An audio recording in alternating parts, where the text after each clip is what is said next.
All right, so let us discuss. Now, the question many of you seem to have asked, based on the sampling of email that I got as the game was ending here, the lopsided margin of the Western Conference Finals Game 6, that win, you wanted to know if that changed my rather low opinion of the Suns. That was the question that got asked more than anything. So, have I changed my opinion of the Suns? No, I have not in the least. I'm not impressed at all. So my thoughts on this, you've got playing cards, check marks, and smarmy.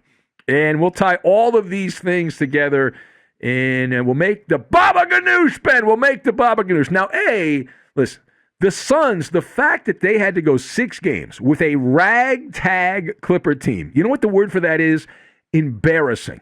The Suns got outworked and out-hustled by the B squad for the Clippers without 3 rotation players, but mainly the face of the franchise, all-NBA player Kawhi Leonard, down 3 rotation guys. For the vast majority of the series, the Clippers were matching punch for punch. The first 5 games, an undermanned Clipper team collectively outscored the Suns by 17 points. 17. I'm supposed to be impressed with the Suns? Phoenix needed intervention from the referees to win 2 of the games they won. It's insanity what I'm seeing here, the reaction. The NBA made sure to stack the deck of playing cards, and they arranged them in the Suns' favor, which you'd think they wouldn't need that. After all, the Clippers without Kawhi Leonard, but the Suns absolutely got assistance in Game 2. I've sent out the evidence on that. Everyone's in agreement. DeAndre Ayton was allowed to grab and tug at Zubac's jersey to get open for a dunk that should not have counted in Game 2. So right there, that's a gift. And then again, Phoenix got a push from the officiating crew in the final minutes of Game 4 when a ball clearly bounced off Campaign. Great defensive play by Nicholas Batum, and the referees could not be bothered. They refused to go to replay because it would have helped the Clippers hurt the Suns. So in reality, the Clippers without Kawhi Leonard were going to have to beat the Suns 6 times in the series to win the series. To me, Phoenix hasn't proven anything yet. They beat a Laker team without Anthony Davis, a Nuggets team without Jamal Murray, a Clipper team without Kawhi Leonard, Serge Ibaka, and Zubac for the final couple games. So in terms of style points, you get zippo. None. Right? I mean, people that have watched this series know and watched the Suns in the playoffs, they're not a very impressive team. Now, part B of this, in terms of the Clippers side of the ledger, and we have this thing we call the glass test. And when you do the glass test on the Clippers, the glass is half full. And you can say bubbling over for the People's team. So many positive check marks for the Clippers here. The fact, where do we begin? Ty Lue establishing himself as a legitimate coach, not a product of LeBron James riding the coattails. I had my doubts. He coached circles around Monty Williams, who had a healthy team and a team that had home court and all that stuff, and the Clippers, coaching-wise, dominated this series. Paul George had a dominating playoff run, shutting up the haters there, proving how insanely talented he is, putting up numbers that are reminiscent of guys like Dwayne Wade and Kobe Bryant in the playoffs. And Patrick Beverley, love that guy. I don't know if he'll be back or not. I don't know if he'll make some changes, but he solidified his reputation as a great nuisance player. The glue guy, a mosquito who really messed with Devin Booker's fragile mind in this series. And the Clippers played with some moxie. They played with gumption. They had really a fearless approach, considering that they didn't have Kawhi Leonard in this series.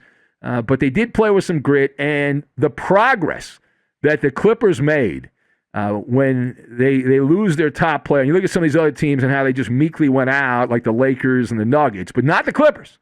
All right, that's baby steps. It's the first appearance in the NBA's Final Four, and you can tell the Clippers are upsetting the NBA because there's a lot of people that cannot put up with this, and they know the Clippers are going to be great for many years to come with Kawhi Leonard coming back healthy.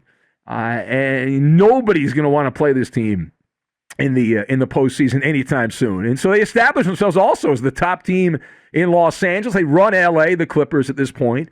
And they also did something which was pretty cool. They exposed the Laker historians as douche canoes. These nincompoops, so uncomfortable in their own skin that they were triggered by the success of the Clippers. And it shows you yet again what frauds these people are. And the Clippers, the working class team, and their fans can hold their head high, unlike the other team, which absolutely embarrassed themselves. Now, the last word here, going forward, all right, when we look at the landscape in the NBA here, I'm going to declare right now on the microphones of Fox Sports Radio that whoever wins the Eastern Conference, I am throwing my support behind to win the NBA Finals. Now, why is that? Chris Paul. That's the real villain here. Chris Paul, CP3, has that smarmy arrogance that makes him easy to pull against. And I love when Patrick Beverley, I'm not supposed to say this, but I love when Patrick Beverley shoved him in the back. I feel like that was for the Clipper fans who remember when CP3 took a ride on the Vomit Comet in big games, and he needed a paper bag because he was hyperventilating back in the Lob City years.